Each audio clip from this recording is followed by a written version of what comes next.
இப்போது அடுத்த எழுத்தை குறித்து பார்க்கலாம். அதாவது வி, வேல்யூ அதர்ஸ், மற்றவர்களை மதிப்பது. பல புதிய மேனேஜர்ஸ் என்ன நினைப்பார்கள் என தெரியுமா? என்னிடம் பதவி இருக்கிறது, அதனால் ரெஸ்பெக்ட் தானாக வரும். ஆனால் உண்மையான லீடர்ஷிப் அப்படி வேலை செய்யாது. ரெஸ்பெக்ட் என்பது ஒரு பிரதிபலிப்பு. அதாவது லீடர்ஸ் முதலில் மரியாதை காட்டினால் டீம் இயல்பாகவே அதனை கண்ணாடி போல திரும்ப காட்டும். குழுவினர்கள் மதிக்கப்படுகிறோம் என்று உணரும் போதும், கருத்தை பிறர் கேட்கிறார்கள் என அவர்கள் உணரும் போதும், நியாயமாக நடத்தப்படுகிறோம் என அவர்கள் உணரும் போதும் நம்பிக்கை தானாக வளர ஆரம்பிக்கும். அந்த நம்பிக்கையே விசுவாசமாக மாறும், ஈடுபாடாக மாறும், முழு அர்ப்பணிப்பாகவும் மாறும். மரியாதையான நடத்தை, அதாவது ரெஸ்பெக்ட்ஃபுல் பிஹேவியர், ஒரு பாசிட்டிவான ஒர்க் கல்ச்சரை உருவாக்கும். அங்கே ஊழியர்கள் நன்றாகவே ஊக்கத்துடன் செயல்படுவார்கள், மேலும் ஒத்துழைப்புடன் இருப்பார்கள், கூடுதல் முயற்சி செய்ய தயார் நிலையில் இருப்பார்கள். சுருக்கமாக சொன்னால், அதிகாரம் பதவியின் மூலம் வரலாம், ஆனால் மரியாதை நடத்தையின் மூலமே சம்பாதிக்க முடியும். இப்போது மற்றவர்களை மதிக்கும் பண்பை நடைமுறையில் எப்படி பின்பற்றலாம் என்பதை குறித்து பார்க்கலாம். ஒன்றாவதாக, தினசரி பணிவன்புடன் நடந்து கொள்ள பழகலாம்.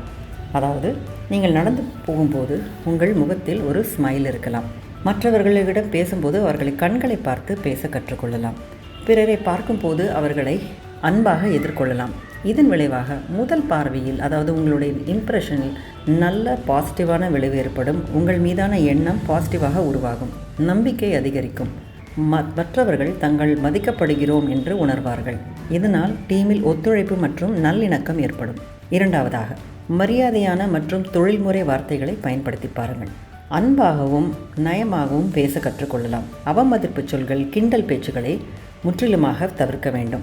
இதன் விளைவாக தவறான புரிதல்கள் மற்றும் மிஸ் அண்டர்ஸ்டாண்டிங் மற்றும் கான்ஃப்ளிக்ட்ஸ் குறையும். உங்கள் மீது நம்பகத்தன்மை வலுப்படும். இதனால் கம்யூனிகேஷன் தங்குதடையின்றி மரியாதையான முறையில் குழுவினர் மத்தியில் இருக்கும். மூன்றாவதாக, அனைவரையும் சமமாக நடத்துங்கள். பாகுபாடு, அதாவது ஃபேவரட்டிசம் காட்டாதீர்கள். அனைவருக்கும் ஒரே தரநிலையை பயன்படுத்துங்கள். இதன் விளைவாக நியாய உணர்வு உருவாகும், பாதுகாப்பான சூழல், சைக்கலாஜிக்கல் சேஃப்டி குழுவின் மத்தியில் உருவாகும், விசுவாசம் கூடும், டீமில் விரிசல் அல்லது வெறுப்பு தவிர்க்கப்படும். நான்காவதாக, ஒவ்வொரு பங்களிப்பையும் மதியுங்கள். பதவி அல்லது பின்னணி எதுவாக இருந்தாலும் ஒவ்வொருவரின் திறமையையும் முயற்சியையும் அங்கீகரிக்கவும். இதன் விளைவாக நம்பிக்கை மற்றும் ஊக்கம் அதிகரிக்கும், ஈடுபாடு உயரும், புதிய யோசனைகள் பகிரப்படும். ஐந்தாவதாக, உங்கள் டீமை நன்றாக அறிந்து புரிந்து வைத்துக் கொள்ளுங்கள். அவர்களின் இலக்குகள், சவால்கள், யோசனைகளை பற்றி கேட்டு தெரிந்து கொள்ளுங்கள். இதன் விளைவாக உறவுகள் வலுப்படும், நம்பிக்கை அதிகரிக்கும். லீடர், அதாவது உங்களின் பணிகளை ஒவ்வொருவரின் திறமைக்கு ஏற்ப உங்களால் ஒதுக்க முடியும். நம்பிக்கை அதிகரிக்கும். லீடர்ஸ் பணிகளை ஒவ்வொருவரின் திறமைக்கு ஏற்ப ஒதுக்க முடியும். ஆறாவதாக, பல்வேறு தன்மைகளை மதியுங்கள். அதாவது ரெஸ்பெக்ட் டைவர்சிட்டி. தனிப்பட்ட பின்னணி, தலைமுறை வேறுபாடுகளை ஏற்றுக்கொள்ளுங்கள். இதன் விளைவு ஒற்றுமையான மற்றும் உள்ளடக்கிய இன்க்ளூசிவ் கல்ச்சர் உருவாகும். புதுமை அதிகரிக்கும், பாகுபாடு குறையும், டீமில் ஒற்றுமை நன்றாகவே வலுப்படும். ஏழாவதாக, பாராட்டை பப்ளிக்காக வழங்கவும், சாதனைகளை அங்கீகரிக்கவும். ஒருவர் செய்யும் வேலைகளை எல்லோரும் முன்னரும் அவர்களை பாராட்டலாம். அனைவர் முன்னிலும் பாராட்டும் போது அவர்களுக்கு உங்கள் மீது மரியாதை தானாகவே ஏற்படும். ஊக்கம் அதிகரிக்கும், நல்ல நடத்தை வலுப்படும், நன்றி உணர்வு கலாச்சாரம், அதாவது கல்ச்சர் ஆஃப் அப்ரிசியேஷன் குழுவினர் மத்தியில் உருவாகும், மொத்த செயல்திறனும் மேம்படும். இப்போது மற்றவர்களை மதிப்பது எப்படி ரெஸ்பெக்டாக திரும்ப வருகிறது என்பதை காட்டும் நிஜ வாழ்க்கை உதாரணத்தை பார்க்கலாம். Leadership example, doctor APJ Abdul Kalam. சூழ்நிலை, இந்தியாவின் குடியரசுத் தலைவர், பிரசிடென்ட் ஆஃப் இந்தியா ஆகவும் புகழ்பெற்ற விஞ்ஞானியாகவும் இருந்த டாக்டர் ஏபிஜே அப்துல் கலாம் மாணவர்கள், விஞ்ஞானிகள், அலுவலக ஊழியர்கள், பொதுமக்கள் என அனைத்து தரப்பினருடன் நேரடியாக தொடர்பு கொள்வது அவரின் வழக்கம். அவரின் ஆக்ஷன், அதாவது மற்றவர்களை மதிக்கும் நடைமுறை. பதவி அல்லது சமூக நிலை எதுவாக இருந்தாலும் அனைவரையும் சமமான கண்ணியத்துடன் நடத்தினார். பொறுமையாக மற்றவர்கள் சொல்வதை கேட்டு தெரிந்து கொள்வார். மற்றவர்கள் கருத்துக்களுக்கு எப்பொழுதும் மதிப்பு கொடுப்பார். அன்பாக பேசுவார். இளைஞர்களை ஊக்குவிப்பார். பெரிய சாதனைகள் இருந்த போதிலும் எளிமையாக, ஹம்பிளாக நடந்து கொள்வார். இதன் விளைவு மக்கள் மதிக்கப்படுகிறோம் என்று உணர்ந்தார்கள். அவர்களுக்குள் ஒரு ஊக்கம், இன்ஸ்பிரேஷன் உருவானது. நாடு முழுவதும் ஆழமான அன்பும் நம்பிக்கையும் பெற்றார். மரியாதையான லீடர்ஷிப்க்கு ஒரு முன்மாதிரியாகவே மாறினார். A for accountability. ஒரு தலைவர் பொறுப்பு ஏற்றுக்கொள்ளும் போது ட்ரஸ்ட் ஆழமாகிறது. அக்கௌண்டபிலிட்டி என்பது லீடரின் வார்த்தைகளுக்கு பின்னால் செயல் இருக்கிறது என்பதை காட்டுகிறது. மக்கள் வெறும் வாக்குறுதிகளை மதிக்க மாட்டார்கள், அவர்கள் பொறுப்புணர்வை தான் மதிப்பார்கள். லீடர்ஸ் தன் தவறுகளை ஒப்புக்கொள்வது அத்தாரிட்டியை எப்பொழுதும் வலுவிழக்க செய்யாது. உண்மையில் அது லீடர்ஷிப்பை மேலும் வலுப்படுத்தும். லீடர் தோல்வி நேரங்களிலும் திறந்த வெளியில் பொறுப்பு ஏற்றுக்கொண்டால் டீமுக்கு ஒரு பாதுகாப்பான மனநிலை உருவாக அது ஏதுவாக இருக்கும். அவர்கள் என்ன நினைப்பார்கள் தெரியுமா? இந்த லீடர் நியாயமானவர், இந்த லீடர் நேர்மையானவர், இந்த லீடர் மீது நம்பிக்கை வைக்கலாம். பொறுப்புணர்வு தலைமைத்துவத்தை செயலில் நேர்மையாக மாற்றுகிறது. Integrity in action. அதனால் மக்கள் இயல்பாகவே அது என்னுடைய பொறுப்பு என்று சொல்லக்கூடிய லீடர்ஸை தான் மதிக்கிறார்கள். இப்பொழுது அக்கௌண்டபிலிட்டியை நடைமுறையில் எப்படி பின்பற்றலாம் என்று பார்க்கலாம். நம்பர் 1, நல்லதோ கெட்டதோ முடிவுகளுக்கு பொறுப்பு ஏற்றுக்கொள்ளுங்கள். விளைவுகள் எப்படி இருந்தாலும் மற்றவர்களை குறை சொல்லாமல் நீங்களே பொறுப்பை ஏற்றுக்கொள்ளுங்கள். இதன் விளைவாக குழுவில் இது நியாய உணர்வு உருவாக்கும், நேர்மை தெரியும், ட்ரஸ்ட் மற்றும் ரெஸ்பெக்ட் தானாக அதிகரிக்கும். இரண்டாவதாக, தவறுகளை உடனே ஒப்புக்கொள்ளுங்கள். தவறுகளை நியாயப்படுத்தாமல் அதற்கு பதிலாக அவற்றை விரைவாக ஒப்புக்கொள்ளுங்கள். இதன் விளைவாக பிரச்சனைகள் விரைவாக தீர்க்கப்படும். உங்களின் மீதான நம்பகத்தன்மை தானாக வலுவடையும். மூன்றாவது, தவறின் மூலம் கற்றுக்கொண்டதை பகிரங்கமாக எல்லோரிடம் பகிரலாம். எங்கு தவறு ஏற்பட்டது, அதை எப்படி நாம் சரி செய்ய போகிறோம் என்பதை வெளிப்படையாக எல்லோரிடம் பகிர்ந்து கொள்ளலாம். இதன் விளைவாக குழு இதிலிருந்து நிறைய கற்றுக்கொள்கிறது. மீண்டும் அதே தவறு நிகழாமல் தடுக்கப்படுகிறது.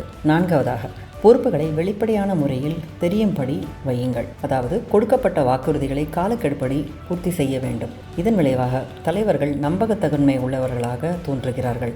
இது அவர்களின் தலைமை மீது நம்பிக்கையை அதிகம் செய்கிறது. ஐந்தாவதாக, பொறுப்புணர்வை வெளிப்படையாக காட்டுங்கள். பொறுப்பை பொது முன்மாதிரியாக ஏற்றுக்கொள்ளுங்கள். இதன் விளைவு குழுவின் மத்தியில் ஓனர்ஷிப் பணிச்சூழல் இதனால் மேலும் உருவாகிறது. ஆறாவதாக, குற்றம் சாட்டுவதற்கு பதிலாக தீர்வை தேடுங்கள்.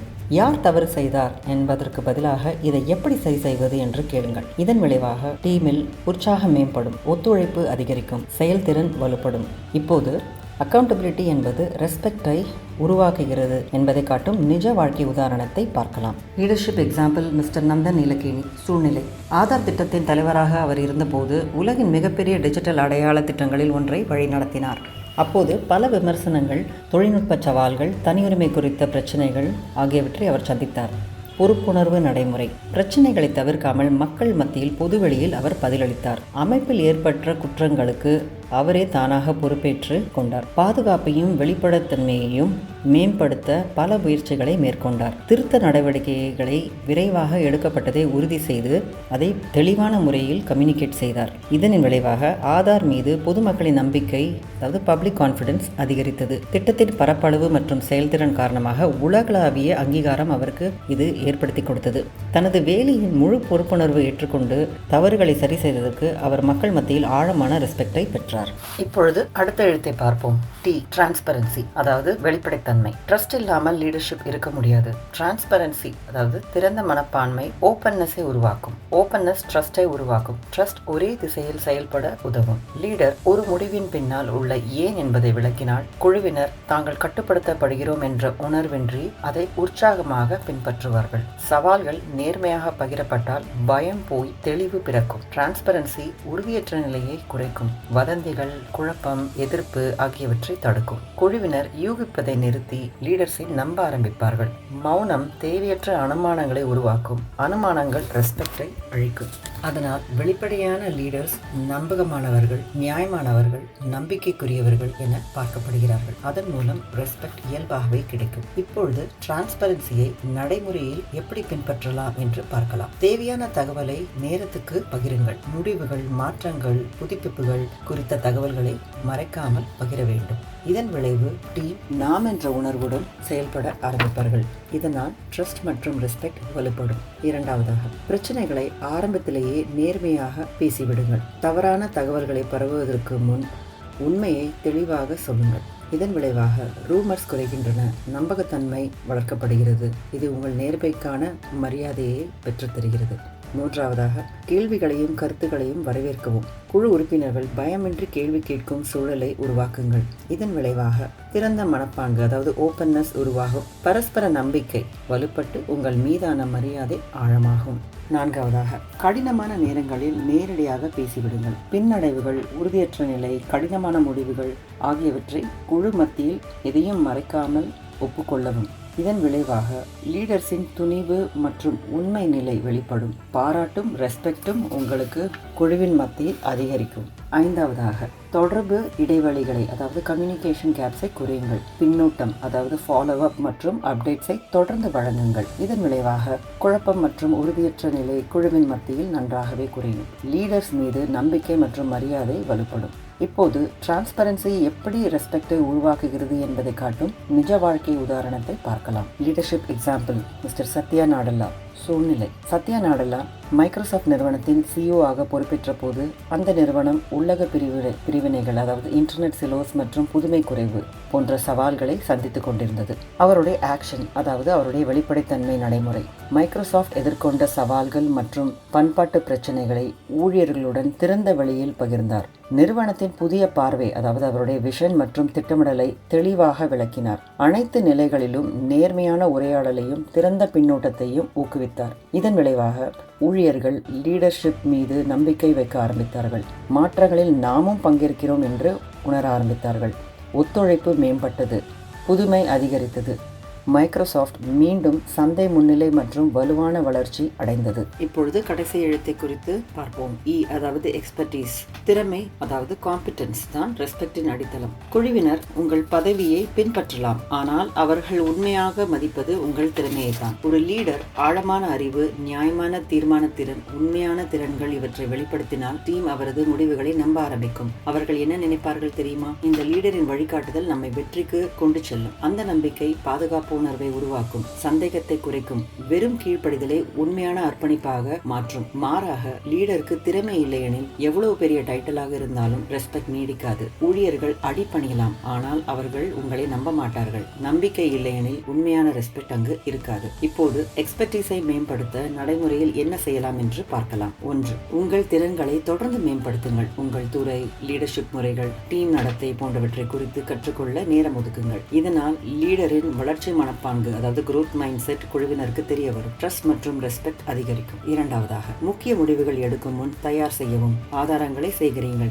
மாற்று வழிகளை ஆய்வு செய்யுங்கள், விளைவுகளை குறித்து சிந்தியுங்கள். இது ஆழ்ந்த சிந்தனையால் வெளிப்படும் முடிவெடுக்கும் திறனை குறிக்கும். இது உங்கள் லீடர்ஷிப் மீது நம்பிக்கையை வலுப்படுத்தும். 3. ஃபீட்பேக்கை கேட்டு அதிலிருந்து கற்றுக்கொள்ளுங்கள். டீம் உறுப்பினர்களிடமிருந்து கருத்துக்களை கேளுங்கள், அதை செயல்படுத்துங்கள். இது உங்களின் பணிவு மற்றும் முதிர்ச்சியை தெரிவித்து உண்மையான மரியாதையை உங்களுக்கு பெற்றுத்தரும். 4. தெரியாததை ஒப்புக்கொள்ளுங்கள். தன்னம்பிக்கை கொண்ட தலைவர்கள் எல்லாவற்றுக்கும் பதில் தெரியும் என்று நடிக்க மாட்டார்கள். இதை சரிபார்த்து தெரிவிக்கிறேன் என்றே சொல்லுவார்கள். அதற்காக அவர்கள் தயக்கப்பட மாட்டார்கள். நம்பகத்தன்மை மற்றும் ட்ரஸ்ட் இதனால் அதிகரித்து உங்கள் மீதான மரியாதை கூடுகிறது. 5. டேட்டாவின் அடிப்படையில் முடிவெடுங்கள். வெறும் அனுமானங்கள் மற்றும் உணர்வுகளை அடிப்படையாக கொள்ளாமல் ஆதாரங்கள், அளவீடுகள், பகுப்பாய்வு மூலம் மட்டுமே முடிவுகளை எடுக்க வேண்டும். இதன் விளைவாக உறுதியற்ற நிலை குறைந்து உங்கள் திறமை மேல் நம்பிக்கை கூடும். கடைசியாக, தெளிவாக விளக்குங்கள். ஒரு முடிவின் பின்னால் உள்ள காரணங்களை விளக்கவும். இதனால் குழுவினர் அதற்கு பின்னுள்ள காரண காரியங்களை புரிந்து கொள்வார்கள். இதன் விளைவாக ஒத்திசைவு மற்றும் ட்ரஸ்ட் அதிகரிக்கும். இதன் மூலம் உங்கள் மீதான ரெஸ்பெக்ட் மேலும் வலுப்படும். இப்போது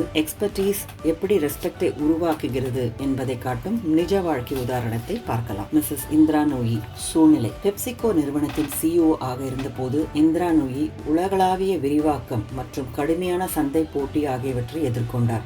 அவருடைய ஆக்ஷன், வணிக திட்டமிடல், அதாவது பிசினஸ் ஸ்ட்ராட்டஜி, நிதி, உலக சந்தை ஆகியவற்றில் ஆழ்ந்த அறிவை அவர் வெளிப்படுத்தினார். சில நேரங்களில் பிரபலமில்லாத முடிவுகளாக இருந்தாலும், அதாவது அன்பாப்புலர் டிசிஷன், டேட்டாவின் அடிப்படையில் தைரியமான முடிவுகளை அவர் எடுத்தார். தெளிவாகவும் தன்னம்பிக்கையுடனும் தொடர்பு கொண்டு ஊழியர்களும் பங்குதாரர்களும் நம்பிக்கை கொள்ளும் சூழலை அவர் உருவாக்கினார். இதன் விளைவாக பெப்சிகோ வலுவான நிதி வளர்ச்சி மற்றும் உலகளாவிய முக்கியத்துவம் பெற்றது. ஊழியர்கள் அவரது லீடர்ஷிப் மீது நம்பிக்கை வைத்தார்கள். அவரது நீண்டகால குறிக்கோள் குறித்த பார்வையில் பாதுகாப்பாக உணர்ந்தார்கள். மிக திறமையான மற்றும் தன்னம்பிக்கை கொண்ட லீடர் என்ற பரவலான ரெஸ்பெக்டை அவர் பெற்றார். குழுவினர் மத்தியில் எப்படி மரியாதையை சம்பாதிக்கலாம் என்பதற்கான சீக்ரெட் கோடான எலிவேட்டை டீகோட் செய்துவிட்டீர்கள். ரெஸ்பெக்டை கமாண்ட் செய்வது உடனடி விஷயம் அல்ல. அதற்கு நேரமும் முயற்சியும் தேவை. லீடர்ஷிப் என்பது பதவி அல்ல, அது உங்களின் நடத்தை.